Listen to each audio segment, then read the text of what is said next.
আসসালামু আলাইকুম। আশা করি সকলে ভালো আছেন। আলহামদুলিল্লাহ। অনেকেই আমাকে প্রশ্ন করেন যে অর্ডার তো করলাম কিন্তু অর্ডার করার পরে আর কোনো কাজ আছে কিনা? বা এই টাকাটা আমার কমিশনের টাকাটা আমি কবে পাবো? এই কথা আমাকে অনেকেই প্রশ্ন করে বারবার। আমি বলি কি যে প্রোডাক্টটা যখন কাস্টমার হাতে পাবে, ডেলিভারি হয়ে যাবে, ওই টাকাটা দেওয়ার পর তারপরেও আরও ২৪ ঘন্টা পর এটা ভিতরে যে একটু কাজ থাকে, কী কাজটা থাকে আমি দেখাবো। ধরেন আপনি কোনো প্রোডাক্ট আজকে অর্ডার করলেন, তো অর্ডার করেই অনেক মেম্বার আমাকে জিজ্ঞেস করতে থাকে যে এখন টাকাটা কিভাবে পাবো, কমিশনটা কবে আসবে, কেমনে পাবো, মানে সে একটা দ্বিধাদ্বন্দ্বের মধ্যে থাকে। তো সেইটা আমি আজকে দেখাইতেছি। এরপরে আপনার করণীয় কি? যখন আপনি কোনো অর্ডারটা করে দিবেন, তখন হয়তো ২ থেকে ৩ দিন পরে আপনার কাস্টমার প্রোডাক্টটা হাতে পাবে। তারপরে আপনার করণীয় কি, বা আপনার কমিশনটা কখন আপনার পকেটে আসবে, আর ভিতরে যে কী কাজগুলো করতে হয়, এই কাজগুলো আমি আজকে স্টেপ বাই স্টেপ ভিতরে লাইভে গিয়ে দেখাবো ইনশাল্লাহ। তো শুরুতে আমরা সেলফের ইন্টারপেজে চলে আসছি। রিসেলিং প্রোডাক্টে ক্লিক দেব। রিসেলিং প্রোডাক্টে ক্লিক দিলে আপনার রিসেলিংয়ের যে ড্যাশবোর্ডটা আছে সেটা ওপেন হবে। আমার ড্যাশবোর্ড, আমার অর্ডার, আমার ফেভারিট। তো আমরা যে অর্ডার করছি এটা আমার অর্ডারে থাকবে। এখানে ক্লিক দিলাম। এখানে যখন ক্লিক দিলাম তখন দেখবেন যে পেন্ডিংয়ে কিছু নাই, এখানে আছে প্রক্রিয়াধীন, বাতিল, সম্পূর্ণ। তা আমরা যে অর্ডারটা করছি সেটা পেন্ডিং, ভেন্ডর যখন গ্রহণ করে তখন পেন্ডিং থেকে প্রক্রিয়াধীনে চলে যায়। তো প্রক্রিয়াধীনে যদি ক্লিক করি তাহলে দেখবেন এখানে 2টা প্রোডাক্ট আছে অলরেডি। হ্যাঁ, এখানে দেখেন বিস্তারিত এবং নিচে লেখা আছে কুরিয়ারে, আবার এখানে বিস্তারিত গৃহীত। দুইটা কিন্তু দুই সিস্টেমের আছে।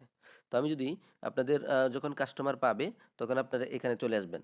ধরেন কাস্টমারকে আপনি 3 দিন পরে ফোন দিলেন, একটু খোঁজখবর রাখতে হবে। 3 দিন পরে ফোন দিবেন যে আপনি কি প্রোডাক্টটি পেয়েছেন কিনা, 1 মিনিটের জন্য একটু ফোন দেবেন। তো উনি যদি বলে হ্যাঁ পেয়েছি, তখন আপনার কাম কি, আপনি এই প্রোডাক্টটা চলে আসবেন এই যে প্রক্রিয়া দিনে। আসার পরে আমি এটা দিয়ে দেখাই, এই বিস্তারিত যে আছে, আপনার যে প্রোডাক্টটা পেয়েছে এটার বিস্তারিত ক্লিক করে দেবেন। তো বিস্তারিত ক্লিক করার পরে আপনি এখানে দেখবেন যে এই ইনভয়েস, এই যে এই আইডিটা ইনভয়েস, অনেকেই কিন্তু এই ইনভয়েস আইডি চায় ভেন্ডরে, ইনভয়েস আইডি দেন। অনেক সময় টাকা পায় না, না পাওয়ার কারণে ভেন্ডরের সাথে চ্যাট করার পরে ভেন্ডর বলে যে ইনভয়েস আইডি দেন। অনেকে ইনভয়েস আইডি বুঝে না। তো ইনভয়েস আইডি চাইলে এই যে এটা দিবেন, এই যে এটা। আচ্ছা, প্রোডাক্টটি কুরিয়ারে রয়েছে এবং কি এই যে কুরিয়ারের তথ্য, এখানে দেখেন কুরিয়ারের তথ্য, কুরিয়ারের নাম কি, SF, ডেলিভারির তারিখ 19 তারিখ, ডেলিভারি ট্র্যাকিং লিঙ্ক। আপনি এই লিঙ্কে ক্লিক করে আপনি দেখতে পারবেন যে কোথায় আছে। আচ্ছা, আমি লিঙ্কে ক্লিক করলাম আপনাদেরকে একটা বিষয় দেখানোর জন্য। আমি সরাসরি লিঙ্কে ক্লিক করলে দেখবেন যে তাদের উনি কিতে দিছে, ট্রেড ফার্স্টে দিছে। এই দেখেন, এখানে আপনি কিভাবে বুঝবেন যে আপনার প্রোডাক্ট পেয়েছে কিনা, এখানে নিচে যাবেন, দেখবেন যে এই যে লম্বা ঘরগুলো আছে, কোথা থেকে কোথায় গেল, এগুলো এই যে নরসিংদী গেছে, নরসিংদী থেকে কোথায় গেছে, লাস্টে কোথায় গেছে, একদম এই যে জায়গা মতো আইসা পৌঁছাইছে। হ্যাঁ, তো আচ্ছা, এখানে যে পৌঁছাইছে বা পাইছে, এই যে দেখেন ডেলিভারি, ডেলিভারি দেখছেন এখানে লেখা আছে ডেলিভারি রেট, রেট মানে হয়ে গেছে। এখানে যদি পেন্ডিং থাকে বা অন্য কিছু থাকে, যে নীল চিহ্ন চলে আসছে, তার মানে কি আপনার এই প্রোডাক্ট পেয়ে গেছে। এই লিঙ্কে ক্লিক করে আপনি মোটামুটি শিওর হতে পারবেন। আচ্ছা, তা আমার এই প্রোডাক্টটা পেয়েই গেছে। আবার এখানে ডেলিভারি স্লিপ দেখতে পারবেন। এখানে যদি ক্লিক করেন দেখবেন যে ডেলিভারি স্লিপটা এখানে ওপেন হবে। ডেলিভারি স্লিপ এই যেখানে ওপেন হয়ে গেছে, ডেলিভারি স্লিপ ওপেন হয়েছে। স্লিপ ডাউনলোড করুন, এখানে ক্লিক দিয়ে আপনি ডাউনলোড করতে পারবেন। আচ্ছা, আমি ডাউনলোড করবো না, তবে নিচে চলে যাবেন। ধরেন আপনার প্রোডাক্ট আপনার কাস্টমার পেয়ে গেছে, তখন আপনি নিচে চলে আসবেন। একদম নিচে দেখবেন এই যে দেখেন কাস্টমার সমস্ত তথ্য আছে। এত টাকা দাম, আয় হয়েছে কত কত টাকা, এত টাকা। লাস্টে এখানে 2টা বাটন শো করবে, যে প্রোডাক্টটি পেয়েছি, প্রোডাক্টটি রিটার্ন, প্রোডাক্ট রিটার্ন, প্রোডাক্ট পেয়েছি, প্রোডাক্ট রিটার্ন। আচ্ছা, আপনার কাস্টমার যখন বলবে প্রোডাক্ট পেয়েছি, তখন আপনি এই প্রোডাক্টটি পেয়েছিতে ক্লিক দেবেন।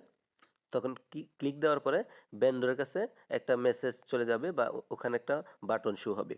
উনি যখন ওকে করে দিবে তখন সাথে সাথে আপনার এই যে উপার্জিত টাকাটা, আয় করা অতিরিক্ত, এটা এসে আপনার এই যে উপার্জিত পয়েন্টসে যুক্ত হয়ে যাবে। আশা করি মোটামুটি বুঝেছেন। আপনার যখন প্রোডাক্টটা কাস্টমার পাবে তখন আপনি আমার অর্ডারে রিসেলিং প্রোডাক্টে আসবেন, তারপরে আমার অর্ডার থেকে যে প্রোডাক্টটা পাইছে ওটার বিস্তারিত আসবেন, একবার এখানে সব কিছু দেখতে পারবেন। তারপরে নিচে চলে যাবেন, আবার চাইলে এই দেখেন চ্যাট, ভেন্ডরের সাথে চ্যাটও করতে পারবেন। আচ্ছা, কথা বলতে পারবেন। তখন এখানে আইসা আপনি যে প্রোডাক্টটি পেয়েছিতে যদি ক্লিক করেন, তখন আপনার এই একটা মেসেজ কিন্তু ভেন্ডরের কাছে চলে যায়। আর যখন চলে যাবে, উনি যখন অ্যাক্টিভ হবে বা লাইনে আসবে বা সেলফ অ্যাপে ঢুকবে, তো ওনার কাছে মেসেজ চলে যাবে। উনি ওকে করলেই আপনার ওই উপার্জিত টাকাটা আপনার উপার্জিত পয়েন্টস এসে যুক্ত হবে। আর যদি আপনার প্রোডাক্ট যদি কাস্টমার ভালো না বলে বা রিটার্ন করতে চায় বা ফোন দেয় বলে আমি রিটার্ন করব, তো তাহলে আপনি সাথে সাথে এই যে প্রোডাক্ট রিটার্ন এখানে ক্লিক করে দেবেন। তো আশা করি মোটামুটি বুঝে গেছেন। তো আমার এই প্রোডাক্টটা কাস্টমার হাতে পেয়েছে। আমি এটা এখানে ক্লিক করে পেয়েছিতে ক্লিক করলাম এবং এই যে প্রোডাক্টটি সঠিকভাবে পেয়েছি এখানেও ক্লিক করে দিলাম। এই দেখেন প্রোডাক্ট গৃহীত হয়েছে। মানে গৃহীত হয়েছে মানে প্রোডাক্ট এখন আ এখন কি হবে? এই প্রোডাক্টের একটা মেসেজ চলে যাবে। ভেন্ডর ওকে করলে প্রোডাক্টটার এখান থেকে আর থাকবে না। একদম এই সম্পূর্ণিত চলে আসবে। তারপরে এই যে এই পাশে আছে বাতিল। আপনার কয়টা প্রোডাক্ট বাতিল হইছে এখানে দেখতে পারবেন। সম্পূর্ণতে যদি আমি চলে যাই, এখানে কতগুলো সম্পূর্ণ হইছে, এগুলো সবকিছু আপনি এখান থেকে দেখতে পারবেন। তো আশা করি মোটামুটি বুঝে গেছেন। যখন আপনি কোনো প্রোডাক্ট অর্ডার কনফার্ম করেন, তখন কিন্তু সাথে, সাথে কিন্তু আপনার ওই টাকাটা পাবেন না। টাকাটা কখন পাবেন? যখন ডেলিভারি হয়ে যাবে। ডেলিভারি ম্যানের কাছে টাকা দিবে। ওই টাকা চলে আসবে আপনার ভেন্ডরের কাছে। তারপরেও ২৪ ঘন্টা পরে বা ১২ ঘন্টা বা এক এক মানে ১ দিন পরেই আরকি যে ওই আমি পেয়েছি তে ক্লিক করবেন। তখন দেখবেন যে উনি ওকে করে দিলেই সাথে, সাথে টাকাটা চলে আসবে। মূলত টাকাটা এভাবেই আসে। আশা করি সকলেই বুঝতে পেরেছেন। সকলেই ভালো থাকবেন। আসসালামু আলাইকুম।